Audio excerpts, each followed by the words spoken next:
오늘의 성경 말씀은 신명기 4장 15에서 20절 말씀입니다. 제 성경에는 구약 244페이지 즈음에 있습니다. 한 절씩 교독하시고 마지막 절은 함께 읽겠습니다. 주님께서 호렙산 불길 속에서 당신들에게 말씀하시던 날, 당신들은 아무 형상도 보지 못했다는 사실을 깊이 명심하십시오. 남자의 형상이든지 여자의 형상이든지 당신들 스스로가 어떤 형상이라도 믿어서 그 형상을 만들지 않도록 하십시오. 우상을 만드는 것은 스스로 부패하는 것입니다. 땅에 있는 어떤 짐승의 형상이나 하늘에 날아다니는 어떤 새의 형상이나 땅 위에 기어다니는 어떤 동물의 형상이나 땅 아래 물속에 있는 어떤 물고기의 형상이라도 우상을 만들어서는 안 됩니다. 눈을 들어서 하늘에 있는 해와 달과 별들, 하늘의 모든 천체를 보고 미혹되어서 절을 하며 그것들을 섬겨서는 안 됩니다. 하늘에 있는 해와 달과 별과 같은 천체는 주 당신들의 하나님이 이 세상에 있는 다른 민족들이나 섬기라고 주신 것입니다.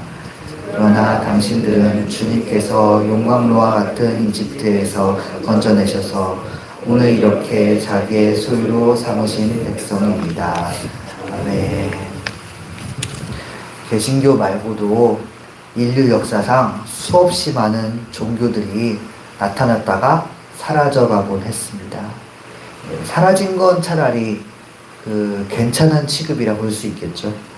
신화로 전승되어서 지금은 아무도 믿게 되지 않은 그런 종교도 있습니다. 단지 이야기거리와 연구 과제로만 남게 된 그런 종교도 참 많이 있지요. 예를 들어서 대표적으로 그리스 로마 신화가 그렇습니다. 다른 말로는 올림포스 신화라고 불리며, 이 올림포스 신화가 한참 종교였을 때에는, 그리고 유행했을 당시에는 신화에 나오는 제우스, 헤라, 아테네 같은 캐릭터들을 정말로 신으로 여겼습니다. 정말로 그리스에 있는 올림포스 산이 있고, 그 산에 구름이 덮여 있는 신비해 보이는 꼭대기에서는 제우스와 같은 여러 신들이 살고 있다고 사람들이 믿었습니다. 그리고 그 신들을 숭배하며 신상을 세우고 했던 것입니다. 그런데 시간이 점점 더 많이 흐르고 이제 이 세상에 올림포스 산이란 곳, 그 꼭대기에 신들이 살고 있다고 믿는 사람은 세상에 없게 되었습니다. 오늘 우리가 읽은 말씀 본문이 있는 이 신명기의 초반 부분은 앞선 예시처럼 반짝 떠올랐다가 사라져가는 수많은 종교들, 그리고 오늘날까지 살아 숨쉬면서 우리가 믿고 있는 이 기독교, 그 종교 간의 아주 큰 차이점이 무엇인지 말씀을 하고 있습니다. 우선 당시 본문의 상황이 어땠는지를 우리가 짚고 넘어가고자 합니다. 모세가, 이 말씀의 당시에는 모세가 이스라엘 백성들에게 첫 번째로 고별 설교를 하고 있던 때였습니다. 그 말씀에서 모세는 지금까지 하나님께서 우리에게 베풀어 주셨던 그 은혜들을 회상을 합니다. 그러면서 하나님께 우리가 순종해야 한다, 그 사실을 권면하고 있었습니다. 특히 우리가 오늘 방금 읽은 말씀은 하나님께서 가장 싫어하시는 행동인 우상 숭배를 하지 말 것을 권면하는 말씀입니다. 이 말씀을 통해 모세가 어떻게, 그리고 어디까지를 우상 숭배라고 하고 있는지 그 부분을 집중해서 보여야 합니다. 같이 본문 15절을 읽어보겠습니다. 읽겠습니다. 주님께서 호렙산 불길 속에서 당신들에게 말씀하시던 날, 당신들은 아무 형상도 보지 못했다는 사실을 깊이 명심하십시오. 아멘. 이 말씀에 보시면 하나님께서 이스라엘 백성을 만나셨을 때 아무도 하나님을 보지 못했다는 그 일을 말씀에서 상기시키고 있습니다. 이는 오늘 말씀의 핵심이 될 것입니다. 모세와 이스라엘 백성 간에만 그렇게 하나님께서 형상을 드러내지 않으신 게 아니라 처음 모세가 하나님을 만날 때에도 모세는 하나님의 형상을 보지 못하였습니다. 이 출애굽기 3장 2절을 제가 읽어보면요, 거기에서 주님의 천사가 떨기 가운데서 이는 불꽃으로 그에게 나타났다. 그가 보니 떨기에 불이 붙는데도 그 떨기가 타서 없어지지 않았다 라고 말씀하고 있습니다. 모세가 하나님을 처음 만났을 때 하나님을 직접 본 게 아닙니다.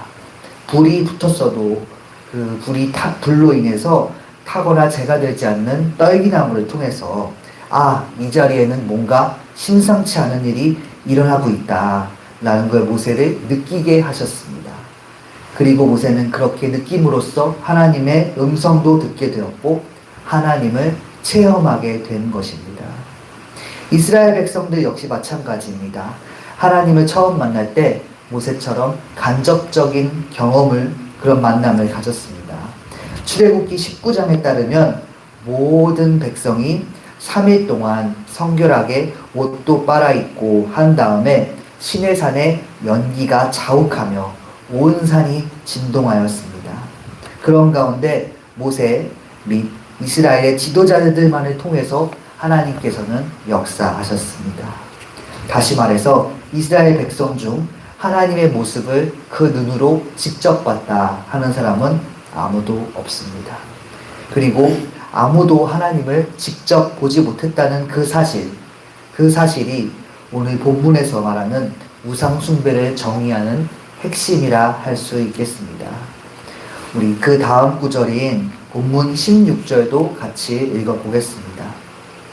남자의 형상이든지 여자의 형상이든지 당신들 스스로가 어떤 형상이라도 본떠서 새긴 우상을 만들지 않도록 하십시오. 우상을 만드는 것은 스스로 부패하는 것입니다. 아멘. 이제 앞서 15절에서 우상 숭배의 범위에 대해서 전제를 깔았습니다. 이 16절에서는 우상 숭배를 하지 말라 말씀을 하고 있는 것입니다. 사람을 포함해서 그 어떤 형상이라도 우상을 만들지 말 것을 아주 강력히 단언하고 있습니다. 여기 말씀에서 볼 수 있는 우상이란 건 그러니까 15절을 참조해 봤을 때 하나님이 아닌데, 하나님의 모습이 아닌데 하나님처럼 숭배할 수 있는, 경외할 수 있는 모든 걸 나타냅니다. 하나님 외에 이 세상에 있는 그 어떤 것도 숭배의 대상이 되어선 안 된다. 그 사실을 말씀에서 단언하고 있습니다. 하나님께서 가증하게 여기시는 건 그 어떤 여지도 남겨선 안 됩니다. 철저히 배격해야 합니다. 이는 혹여 그 이유가 하나님을 위한다는 것이라도 마찬가지입니다. 이 말씀을 제가 방금 읽은 16절까지 묵상을 했을 때 예전에 전도사로 사역을 하면서 있었던 일이 생각이 났습니다. 이 무슨 일이었냐면요, 부서에서 행사를 하고 있었는데요, 그 부서시 입구에 어린아이가 많은 부서였어서 예수님 인형을 하나 만들어서 환영하는 모양으로 손도 살짝 들어 올리는 그런 모습으로 입구에 세워놨었습니다. 웃는 표정으로 손을 흔드는 그런 우리가 보통 생각하는 보편적인 예수님의 모습을 한 인형을 선생님들과 함께 전날에 열심히 만들어서 세워둔 것입니다.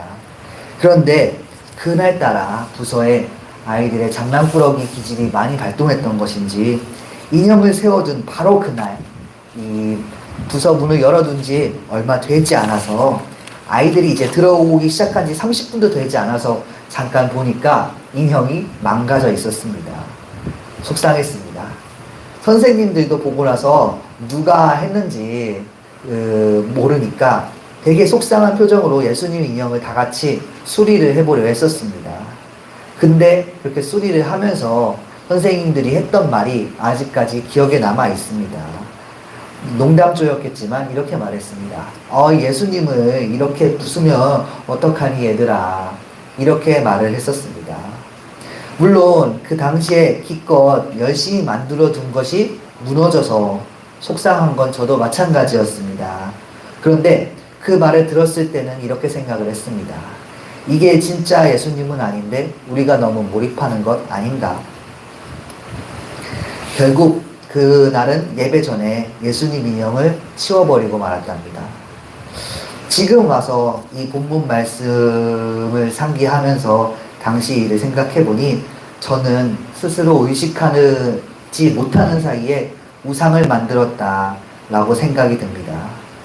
심지어 그때 만들었던 거는 단지 우리가 상상하는 예수님의 형상을 딴 그런 인형일 뿐입니다. 근데 만들고 나서 보니까 그것을 모르게, 나도 모르게 예수님처럼 보았던 것이죠.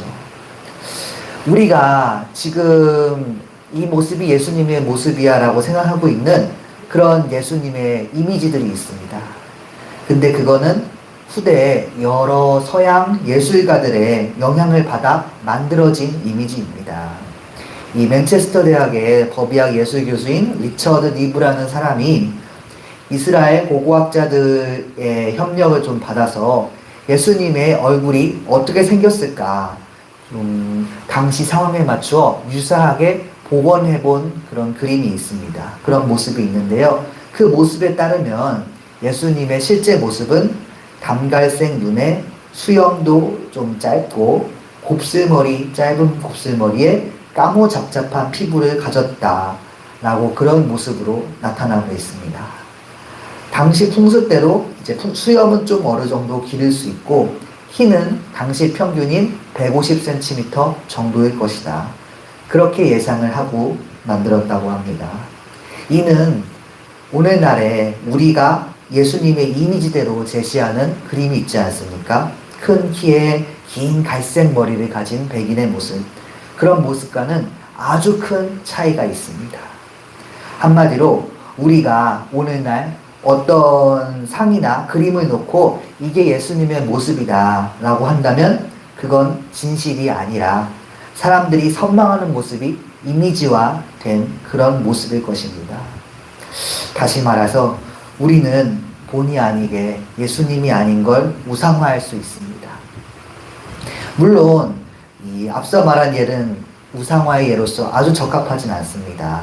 교회의 미관이나 분위기 혹은 메시지의 측면에서 예수님 그림을 걸어 놓는다던가 그런 거는 결코 잘못된 것이 아닙니다.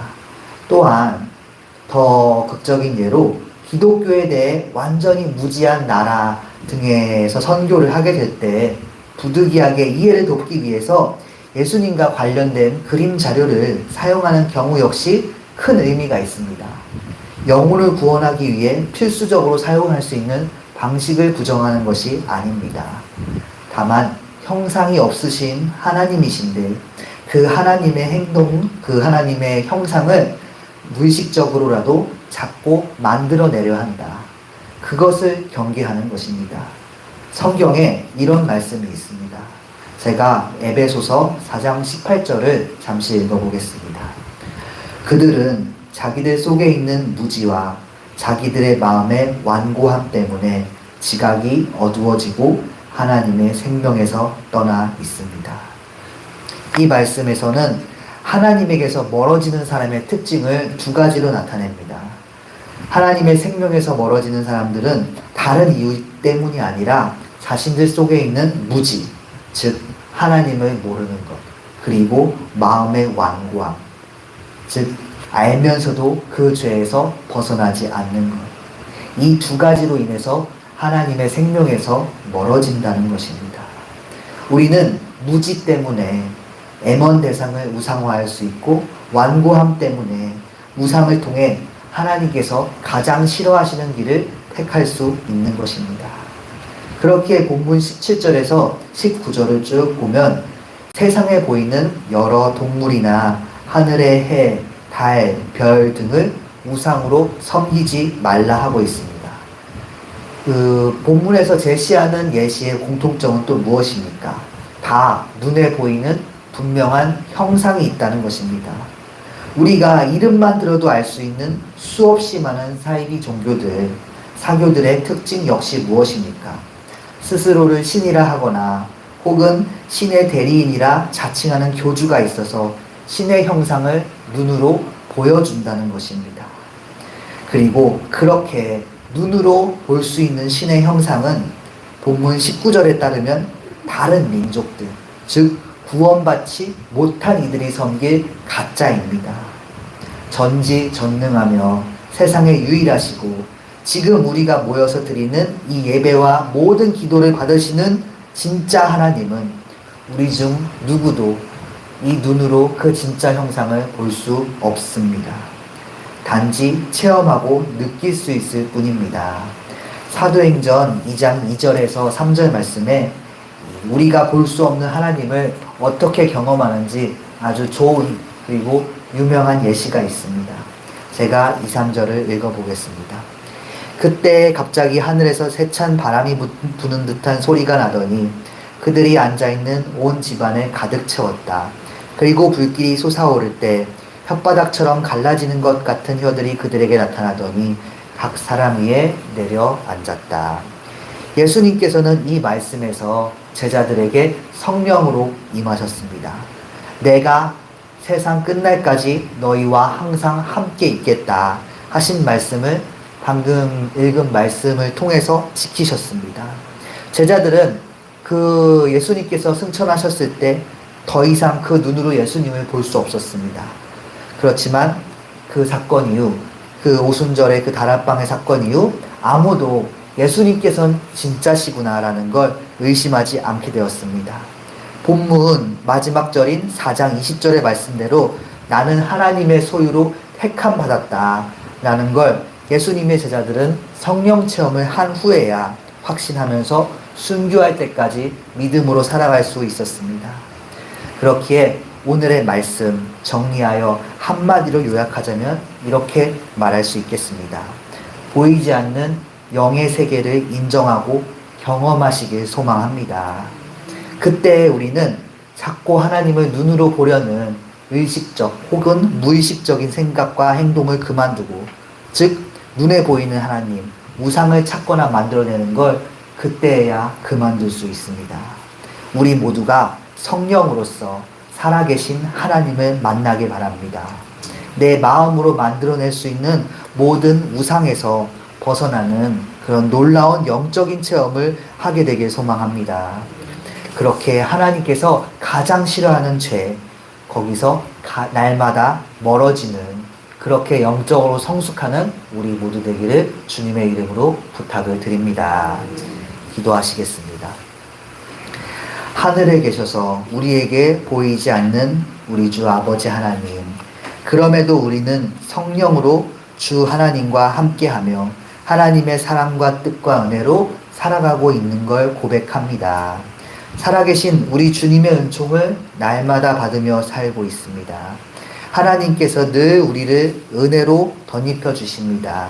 그 사실을 기억하고 형상을 찾아 우상을 만드는 어리석음에서 벗어나도록 도와주시옵소서. 우리 교회에서 시행되는 12개의 돌 사업 중 성경 필사도 진행되고 있고 음악회, 역사 전시실 등이 계속해서 준비되고 있습니다. 이 모든 과정을 통해 교회가 더욱 주님 기뻐하시는 모습을 보이고 은혜로 하나님을 찾고 경험하는 계기가 될 수 있도록 도와주시옵소서. 날마다 주님으로 살게 하심에 감사드리며 살아계신 예수님의 이름으로 기도드렸습니다. 아멘. 하늘에 계신 우리 아버지여, 이름이 거룩히 여김을 받으시오며 나라가 임하시오며 뜻이 하늘에서 이루어진 것 같이 땅에서도 이루어지이다. 오늘 우리에게 일용할 양식을 주시옵고 우리가 우리에게 죄 지은 자를 사하여 준 것 같이 우리 죄를 사하여 주시옵고 우리를 시험에 들게 하지 마시옵고 다만 악에서 구하시옵소서. 나라와 권세와 영광이 아버지께 영원히 있사옵나이다. 아멘.